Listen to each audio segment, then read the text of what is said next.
दोस्तों नमस्कार। In this series of syntax, I mean common errors, I have started, and yesterday I told you about and I taught you, I explained the rules of noun through the sentences. मैं चाहता हूँ कि sentences के माध्यम से आप उन्हें देखते जाएं। कोशिश यही है, जैसे आप लोगों की हमेशा मांग रहती है कि इसमें पार्ट्स ऑफ स्पीच का या कॉमन एरर्स की सीरीज चलाई जाए, तो मैं इस पे कर रहा हूँ। आगे जैसा कि मैंने आपको वादा किया था, वो भी सारी चीज़ें आप लोगों को एक-एक मिलती चली जाएगी। आइए हम लोग देखते हैं one by one. You have to read pronoun intensively and exhaustively. Exhaustively माने विस्तृत रूप से, इंटेंसिवली माने गहन रूप से। गौर करेंगे यहाँ पे। अब यहाँ पे देखेंगे आप लोग कि यहाँ पे सेंटेंस जो दिया गया है वह क्या, इफ आई वर हिम। कभी भी ध्यान रखिएगा, अगर आई होगा, किसी को आप किसी से रिप्लेस तभी कर सकते हैं जब दोनों सजाती होंगे। अगर सजाती नहीं होंगे तो नहीं रिप्लेस करेंगे। तो आई, अगर इफ आई वर हिम, अगर भाव इसका है मैं वह होता, अर्थात ये शब्दार्थ है, मैं वह होता भावार्थ है यदि मैं उसके स्थान पर होता। तो कभी भी इफ आई वर हिम नहीं होगा। आई जब भी बनेगा वह ही में ही परिवर्तित होगा, हिम में नहीं, क्योंकि आई सब्जेक्ट फॉर्म है। Shanta is a student whom we all expect. याद करिएगा, एक रूल मैंने आपको पढ़ाया है, ऐसे भी जान लीजिएगा कि जब हु और हुम की हम बात करते हैं तो वर्ब के ठीक पहले हु आएगा, अन्यथा हुम आएगा। लेकिन कभी-कभी एक क्लास ट्रिक के रूप में जान लीजिएगा, एक क्लास इस तरह का कोई आ जाए, people, public, we, they, say, tell, consider, think, है ना? अगर इस तरह से क्लास आ जाता है, तो उस क्लास को आप नगण्य माने, एक्सपेक्ट, अब देखिए यहाँ पे दिया गया है, इसे आप नगण्य माने। नगण्य मान करके आप ये देखें कि क्या ये वर्ब के पहले आया? अगर वर्ब के पहले आया तो इसका मतलब हु होगा। अगर ये वर्ब के पहले ना आता, whom वी ऑल एक्सपेक्ट, अब ये वी ऑल एक्सपेक्ट को मतलब जो भी क्लास होगा उसे आप नगण्य मानते हुए देखेंगे। We, people, public, we, they, say, tell, hope, consider, expect, think, इस टाइप का क्लास आप नगण्य माने। नगण्य मान करके फिर आप इस पे प्रयोग करें और आपको समझ में आ जाएगा। अगर वर्ब से ठीक पहले आएगा तो इसका मतलब हु होगा, अगर वर्ब के पहले नहीं आएगा तो फिर वो हुम होगा। For the students who are of English medium, the rule is not the rule. Actually, that is my trick that I am going to tell you. The trick is that if you use who or whom, remember this trick that before the main verb, if you have to write, you will write who, otherwise you will write whom.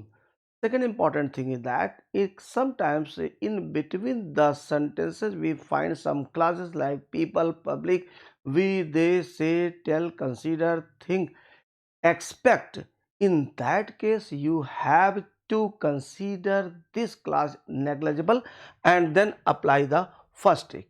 If the verb comes after this portion, means who or whom, that will be who, otherwise that will be whom. बहुत important rule है, ध्यान रखिएगा, इसमें गलतियां बहुत होती हैं।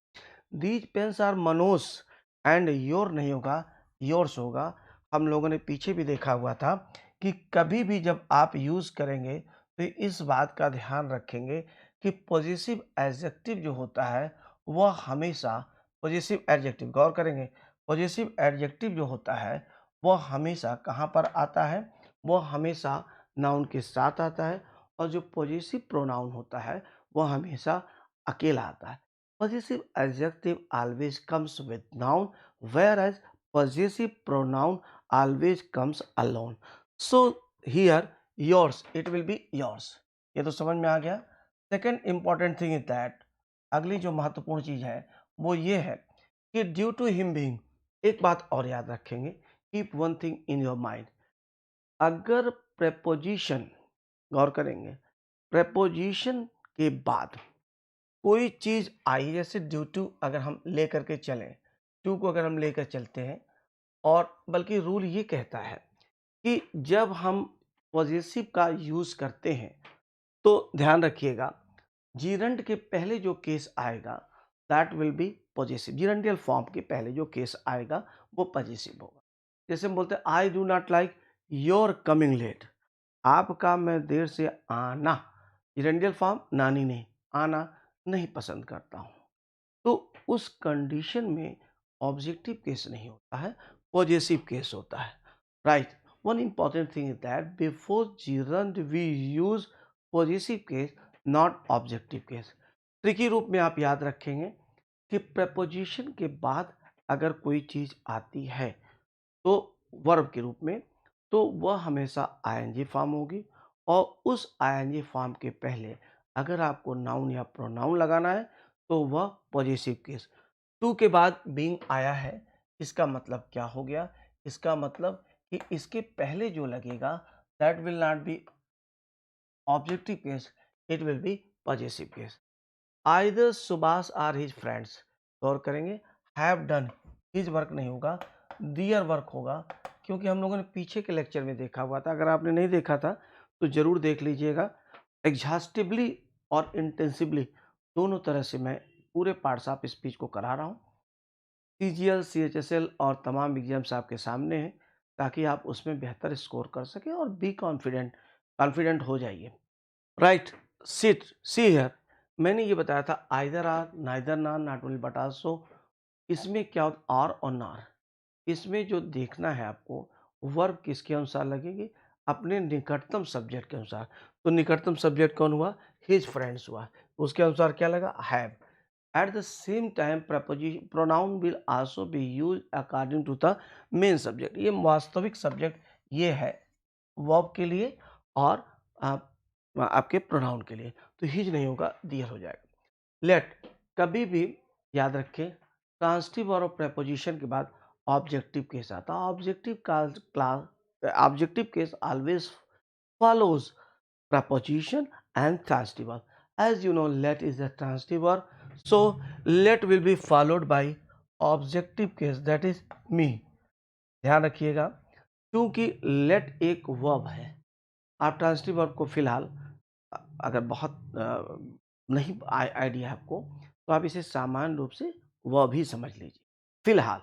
हालांकि है ट्रांसिटिव वर्ब, अंतर होता है, लेकिन फिर भी अपने दिमाग में ये समझ लीजिएगा, प्रेपोजिशन तथा ट्रांसिटिव वर्ब के बाद हमेशा ऑब्जेक्टिव केस आता है। तो ऑब्जेक्टिव से लेट, एक लेट, बाकी क्रियाएं तो आपको पता है, लेट में थोड़ा सा ध्यान नहीं दे पाते हैं। लेट एक ट्रांसिटिव वर्ब है, एक वर्ब है, तो इसके साथ कौन आएगा? मी आएगा, आई नहीं होगा। We put our pens on the table while they put their, फिर देखिएगा दियर्स, बार बार चीज़ें आपको 2-3 बार पढ़ेंगे समझ में आ जाएंगे। दियर्स, पॉजेसिव एडजेक्टिव कभी अकेला नहीं आता है, याद रखेंगे, और पॉजेसिव प्रोनाउन जो होता है वो हमेशा अकेला आता है। अगला क्वेश्चन जो आपको दे रहा है वो क्या दे रहा है, ध्यान दीजिएगा। ये दे रहा है question number 9, this is not, there is not much difference between Sita and I. Between एक प्रपोजिशन है, बिटवीन के बाद जो चीज़ आएगी दैट विल बी ऑब्जेक्टिव, वो ऑब्जेक्टिव केस में होगी, ध्यान रखेंगे इसको। तो बिटवीन सीता एंड मी होगा, सीता एंड आई नहीं होगा। तो after 9 we have to go here and this will be question number 10। Let us see, देखेंगे। Those who come here, they learn one very important rule. Whenever you write a relative pronoun in the first part of the sentence, you will not write he, she, it or they, for वह, वे, उसे, इसे। जब भी relative pronoun पहले class में आता है तो उसके लिए दूसरे क्लास में प्रयुक्त हिंदी के वह, वे, इसे, उसे की अंग्रेजी नहीं लिखा है। वो आ गया, अब वह, वे, इसे, उसे की अंग्रेजी दे, ही, सी, इट, ये सब नहीं लिखा जाएगा, ध्यान रखेंगे। क्वेश्चन नंबर 11 में याद रखिएगा, avail, enjoy, present, introduce, right, pride, exert, absent, present, these are the words. If these words are not followed by any objective case, object, they always take reflexive pronoun after them. In the case of enjoy, it can be followed by gerund. Hindi में इसको समझिएगा। Avail, enjoy, absent, present, introduce, exert, pride. बस इतना याद रखिए, sufficient है।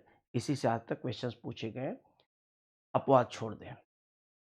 तो ये जो वर्ड्स हैं, अगर इनके बाद ऑब्जेक्ट आए तो सेल्फ प्रोनाउन का प्रयोग नहीं होता है, अगर नहीं आएगा तो फिर सेल्फ प्रोनाउन का प्रयोग जरूर होगा। अब देखिए, अवेल के बाद ऑफ आना जरूरी है। पहली बात तो ऑफ की गलती हो गई। तो अवेल के बाद अगर ऑफ आएगा तो ऑब्जेक्ट फिर तो है ही नहीं, अवेल का ऑब्जेक्ट नहीं है। यानी अवेल के बाद यहाँ पे टाइपिंग मिस्टेक हो गई कि अवेल के बाद ऑफ नहीं लिखा गया। यहाँ पे लिखना क्या क्या है, you should avail your self. ठीक है, ये टाइपिस्ट की गलती है और ये आपको पूछा जाएगा। You should avail your self of every chance that comes your way. इसकी हिंदी होगी कि जो भी अवसर आपके रास्ते में आता है, यानी आपके पास आता है, उस सभी अवसर का आपको लाभ उठाना चाहिए। It was Rekha his. Now it के साथ हमेशा याद रखिएगा नॉमिनेटिव केस होगा। ये पीछे की भी लेक्चर में मैंने बताया था।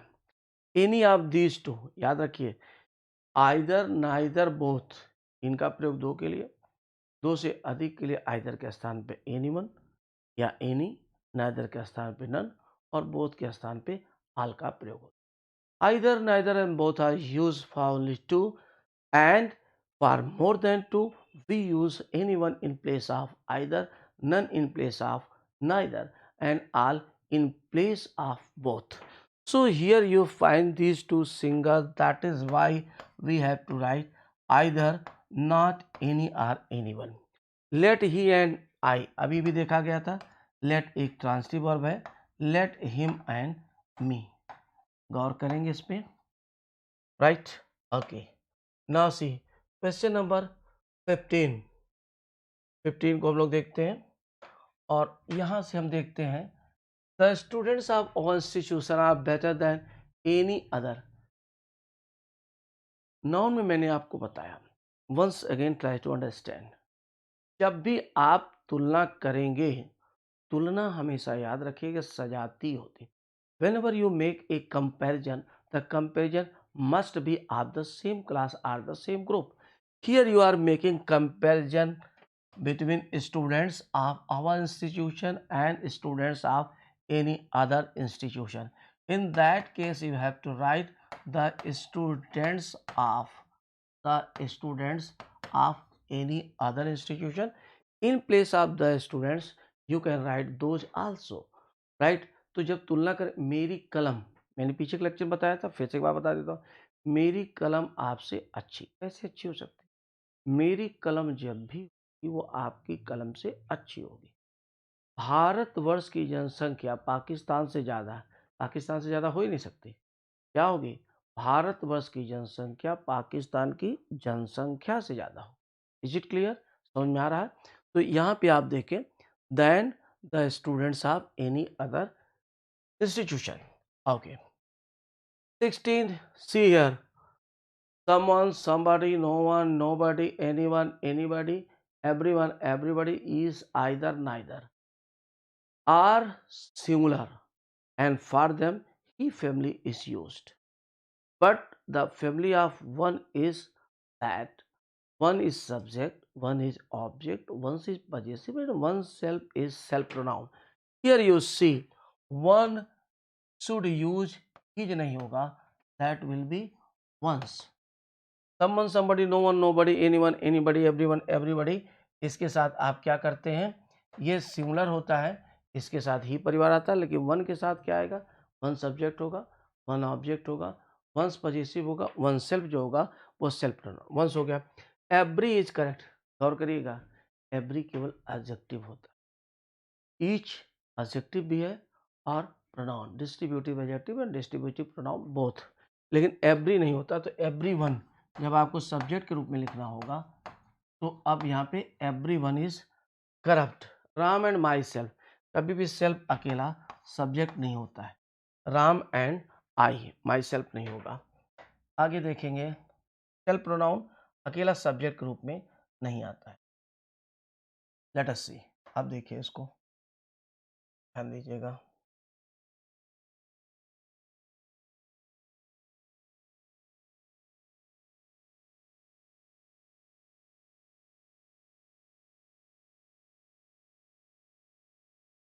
See, question number 19. His wife who took his money from the humble people.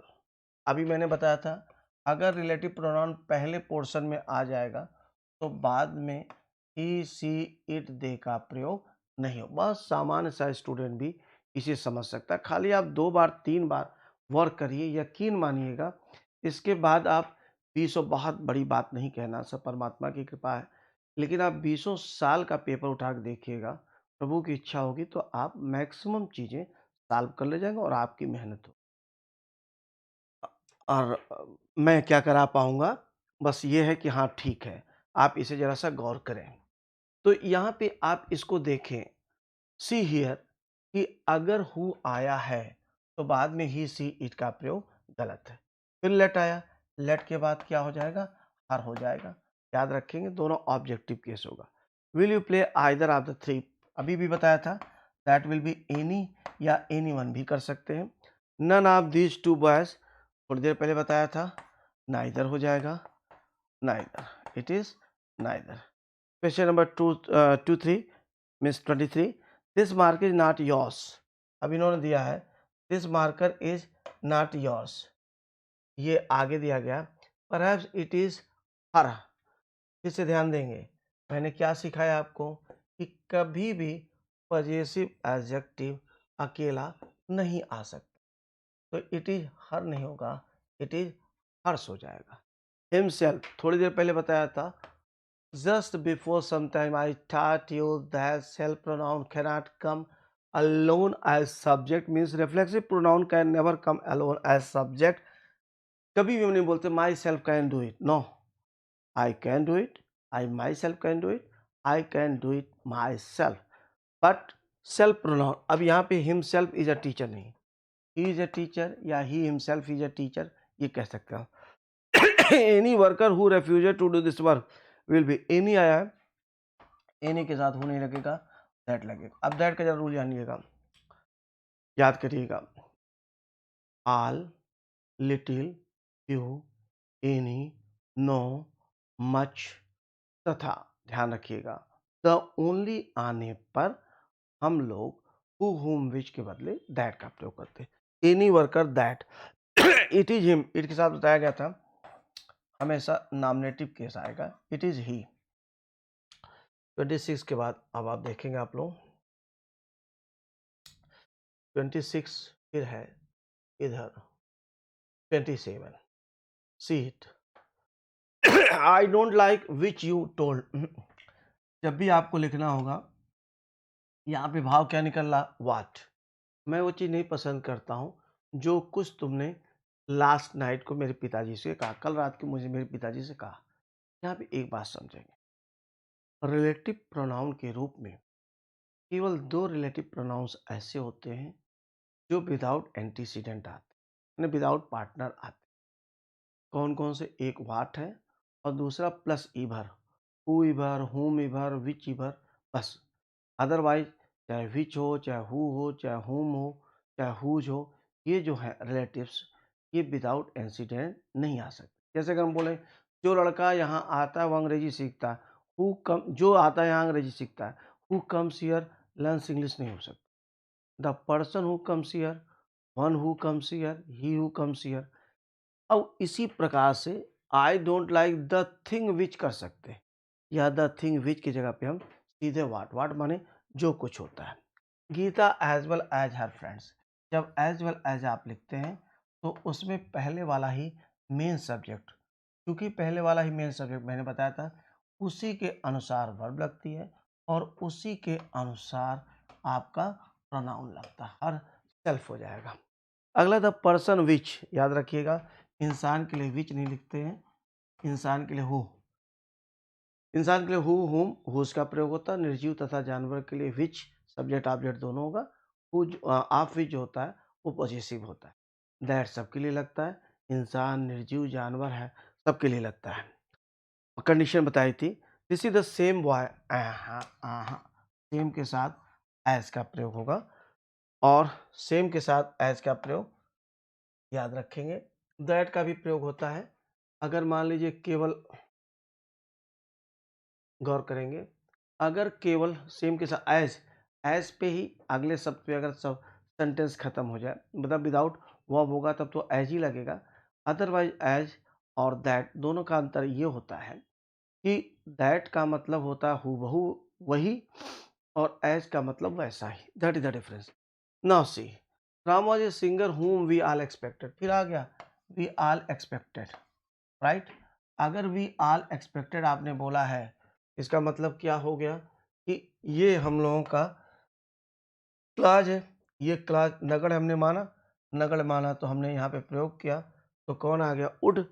क्रिया के पहले जो आएगा वो हु होगा, हुम नहीं होगा।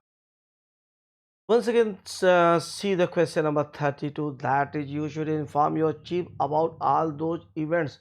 See here, events is a noun that is plural. तो चूंकि ये events है, इसलिए यहाँ पे who नहीं होगा, यहाँ पे क्या हो जाएगा? which हो जाएगा। और ये निर्जीव लाइफलेस है, इसलिए प्लूरल की वजह से आर लगा हुआ है। लाइफलेस है, इसलिए which का प्रयोग हुआ है। एवरीवन रिसीव्ड वंस, एवरीवन का ध्यान रखिएगा, ही फैमिली लगती है, वन फैमिली नहीं। His promise, who of the two, गौर करिएगा, ऑफ द टू जब भी सिलेक्शन का भाव होता है, when selection is implied in the sentence, we write which for everything, every man, every whatever you consider, for everything, never who। जब भी सिलेक्शन का बोध होता है, चुनाव का बोध होता है, तो वहां पे हम which का प्रयोग करते हैं, who का प्रयोग नहीं करते। गौर करिएगा, जैसे अगर मान लीजिए हम ये बोले, इस तरह देखिएगा, अरे भाई हु इज मोहन, यार ये मोहन कौन है? कल उसके बारे में कोई बता रहा था, तो आपने कहा कि भाई मोहन जो है इज माई नेबर, वो मेरा पड़ोसी है। अब आप बोलते हो व्हाट इज मोहन, तो आपने बोला he is a doctor. Mohan क्या है? Doctor. Know the difference between who, whom and which. ध्यान रखिए, डिफरेंस के बाद हमेशा बिटवीन ही लगता है, चाहे दो हो चाहे 2 लाख हो। तो हु, हुम, विच के बीच में क्या डिफरेंस है? हु इज तो आपने परिचय बताया, कौन है। व्हाट, ऑक्यूपेशन बताया। और अगर 4-6 लोग बैठे हैं, उसमें से हम बोलते हैं यार इनमें से मोहन कौन है? Which of these guys is Mohan, which of these person is Mohan. इन लोगों में से मोहन कौन? तो जब आप आ गया तो मतलब में से हुआ, अगर में से हुआ तो वह विच होगा, हु नहीं होगा। ध्यान रखिएगा, तो क्या हो जाएगा?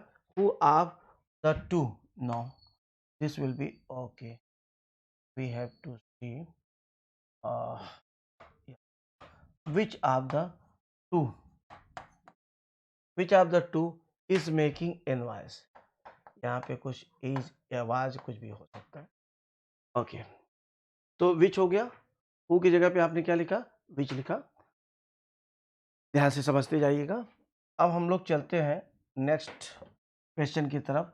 That will be 35, question number 35। और 35 आपके सामने ये है। Let us see, you and he. गौर करेंगे, यू एंड ही हम लोगों ने क्या सीखा है? You and he, you and ही अगर एक से अधिक आएगा तो उसके लिए कॉमन प्रोनाउन के लिए 2 रूल है, 2 रूल्स है। कौन कौन सा? फर्स्ट पर्सन आने पर फर्स्ट पर्सन प्लूरल नंबर होगा, और अगर फर्स्ट पर्सन नहीं आएगा, सेकंड पर्सन और थर्ड पर्सन आएगा तो सेकंड पर्सन प्लूरल होगा। If we want to use common pronoun for more than one, there are two certain rules. If first person comes, you will write common pronoun as first person plural number. Otherwise, in the case of second and third person, you are required to use common pronoun as second person plural number. That will be you and he did his best, नहीं होगा, you and did he did your best। The idea who, idea निर्जीव है, idea lifeless, क्योंकि निर्जीव है इसलिए इसमें किसका प्रयोग करेंगे? हु का नहीं प्रयोग करेंगे, विच का प्रयोग। I have said to learn that you and your brother have lost था, लॉस्ट दियर। अब देखिए यू एंड योर ब्रदर आया है, टाइपिंग मिस्टेक थी, लॉस्ट था। यू एंड योर ब्रदर अगर आया है तो फिर इसका मतलब कॉमन प्रोनाउन क्या होगा? दियर नहीं होगा, second person plural number, your हो गया। The consumer said that the fault was manufacturers, देखिए manufacture responsibility. Ram book, Ram book क्या होगा? हिंदी निकालिए, राम की पुस्तक ही तो बोलेंगे आप, तो राम्स बुक होगा। इसी प्रकार से हम बोलते हैं सोहन हाउस, सोहन हाउस का मतलब क्या होगा? सोहन्स हाउस। मैन्युफैक्चर रिस्पॉन्सिबिलिटी, बात क्या हुई कि निर्माता की जिम्मेदारी, निर्माता का दायित्व। तो मैन्युफैक्चरर्स रिस्पॉन्सिबिलिटी, तो यहाँ देखिए मैन्युफैक्चरर्स कर लीजिए, manufacturers responsibility. Okay, the only person, only अभी बताया था थोड़ी देर पहले, उसके साथ हु होम विच का प्रयोग नहीं होगा, दैट का प्रयोग होगा। 39 question number next, that will be 40। I you and Rajesh should be able, गौर करेंगे, आई यू एंड राजेश, इसका मतलब क्या हो गया कि should be able to submit the report to the officer in time. Let us see. You must remember rule that is second, third, and first person. Whenever there are more than one person, when एक person से अगर एक व्यक्ति से अधिक होगा तो that will be 2-3-1, ये 2-3-1 का आप यूज करें। यहाँ पे 2-3-1 हो जाएगा, इस बात को ध्यान से समझेंगे। 2-3-1 होगा, that is second, third and first person. You, Rajesh, and I should be able to submit the report to the officer in time. So you, Rajesh, and I. That will be you, Rajesh, and I. Okay, see this thing very importantly, and then you will understand. Divide these seats. तो यहाँ पे आपने 231 समझ लिया, you, Rajesh, and I कर लिया। Divide these seats between me and they. No, between them and me कर लिया आपने। 231। अच्छा, अगर हम बात करते हैं तो यहाँ पे देखिएगा, दे वैसे भी नहीं होगा, दे को हमने काटा और दे की जगह पे क्या लिखा हमने, देम का प्रयोग। A man came in with a child, एक आदमी बच्चे के साथ आया, राइट, ध्यान दीजिएगा। और इसके बाद क्या कह रहा है, ये कह रहा है whom he said, फिर वही आ गया। आगे अगर कोई क्लाज आता है, डबल क्लाजेज आते हैं, तो ध्यान रखिएगा पहला वाला क्लाज केवल उलझाने के लिए है। एक तो ये भी समझ सकते हैं, दूसरा मैंने बताया, एक बार फिर से समझिएगा। हु और हुम बहुत जटिलता है, लेकिन आज आपको समझ में आ जानी चाहिए। वर्ब से ठीक पहले आप लिखेंगे हु लिखेंगे, अन्यथा हुम लिखेंगे। लेकिन इसमें एक चीज और समझना ट्रिकी वे पे, वो ये है कि अगर बीच में कोई क्लास ऐसा people, public, we, they, say, tell, consider, expect, hope, है ना, से, टेल, कुछ इस तरह से अगर आ गया क्लास थिंक, तो उस क्लास को नगण्य मान करके फिर ट्रिक नंबर 1 का प्रयोग करें। तो यहाँ पे हमने नगण्य माने ही सेट को, तो हु हैज होगा, तो ये हुम नहीं होगा, हु हो जाएगा। India and Pakistan have been fighting with one another, दो दिया गया है, ईच अदर हो जाएगा, वन अनदर नहीं होगा। अगला है आपका 43 के बाद 44 होगा इधर, you have to understand, okay, let us see, let Sohan and he, let Sohan and him करिए, let Sohan and he नहीं होगा। The Prime Minister and the Home Minister have given his consent, देखिएगा, अगर एक से अधिक पद इत्यादि के नाम आते हैं, केवल पहले से पहले आप आर्टिकल का प्रयोग या पॉजिटिव एडजेक्टिव का प्रयोग करते हैं, तो इसका मतलब केवल एक होगा। अगर सबके साथ लगाते हैं तो एक से अधिक। जैसे हम बोलते हैं माई प्रिंसिपल एंड गार्जियन, इसका मतलब दोनों एक ही है। द प्रिंसिपल एंड गार्जियन दोनों एक ही, लेकिन my principal and my guardian दो हो गए, the principal and the guardian दो हो गए। तो यहाँ पे the prime minister and the home minister दो हुए, तो हिज नहीं होगा, प्लूरल हो गया, that will be their. They who, they याद रखिएगा, दे जो होता है एंटीसीडेंट के रूप में नहीं आता है, हालांकि मिल्टन की पोएट्री में आया है, दे आल्सो सर्व, इस तरह की कुछ लाइन है, who only wait for God. तो आप ये ध्यान रखिए, ऑन हिज ब्लाइंडनेस में they also serve who, they also who यहाँ पे इन्होंने दिया है, लेकिन ये ग्रामर है, तो यहाँ पे ध्यान रखेंगे कि दे एंटीसीडेंट नहीं होता है, that is always those. Every professor and every student of this college is, every के साथ हमेशा याद रखिएगा सिंगुलर ही होता है, भले वो एंड से जुड़ा हो। Every professor and his exam determine to do their, जब सिंगुलर है तो दियर कैसे लगेगा, फिर हिज लगेगा। The candidate being intermediate, no, जब कैंडिडेट और ही दोनों एक ही है तो एक ही चीज़ के लिए दो सब्जेक्ट का प्रयोग नहीं होता है, ये ध्यान रखिएगा। अगर हम बोलते हैं you being my student you respect me, no, आप मेरे विद्यार्थी हैं, आप मेरा सम्मान करते हैं। हिंदी में भले 2 बार बोलें, लेकिन इंग्लिश में ऐसे सेंटेंसेस में हम केवल बोलते हैं you being my student you respect me या being my student you respect me. थोड़ा-सा इसको और आगे मैं समझाऊँगा। नॉमिनेटिव एब्सोल्यूट है, that will be in the chapter of double parts of speech. When I make you solve the questions related to double parts of speech, you will directly come to know about this rule and this will be quite easy for you to understand. Let us see. तो यहाँ पे एक के लिए नहीं होगा, दोनों अलग अलग होते। तो the candidate being an intermediate. अब अगर हम कहते हैं कि आई लाइक हिम, दोनों अलग अलग हो जाते, दोनों अलग अलग, लेकिन इस केस में अगर दोनों सेम है तो एक ही बार सब्जेक्ट फॉर्म का प्रयोग होगा, द कैंडिडेट ही नहीं लगेगा।